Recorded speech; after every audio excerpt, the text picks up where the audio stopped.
này bóng chụp môi này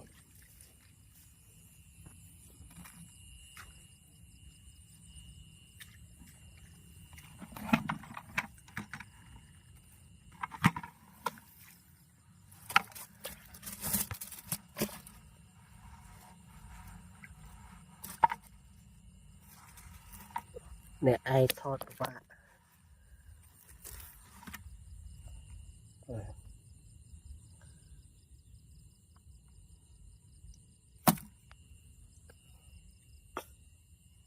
ôi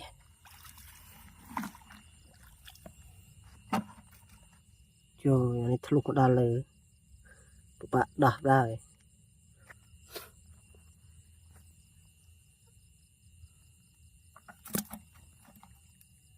mới tí ra bông po này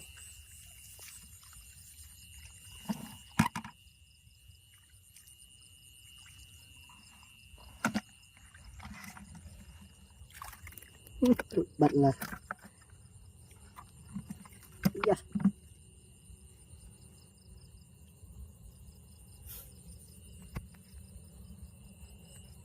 Bạn đó bạn can tu sắm tre rồi tập thom tập cơn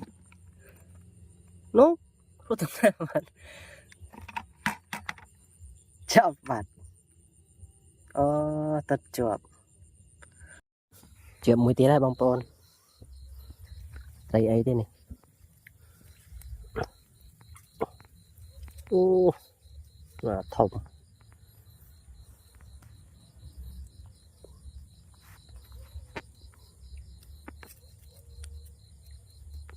miền này thọt mùi chắp mùi nè bông pon chậm mới tí lại tới tàu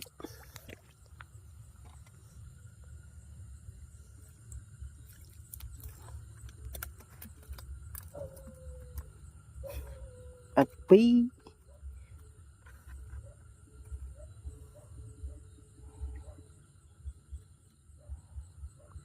đọc cái đọt tray dân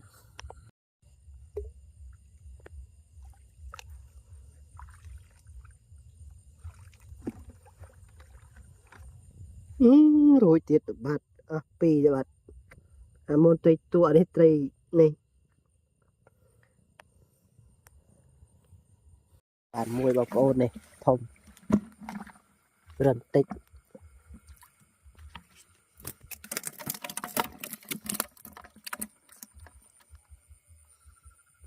đã chân này bấy buôn đó cái đây thật là hột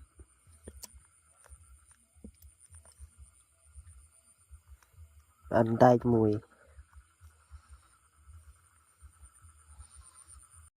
mới tira này nè xịt ở rung thế đây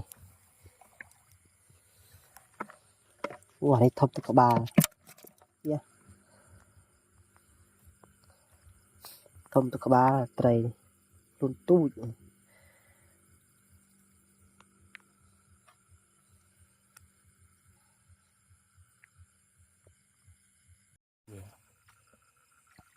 mới tiết đó mày chụp đà là dài rụi bà ra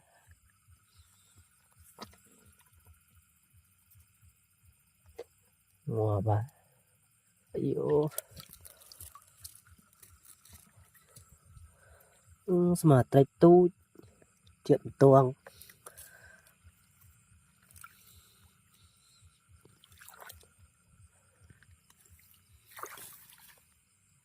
bàn tuang mùi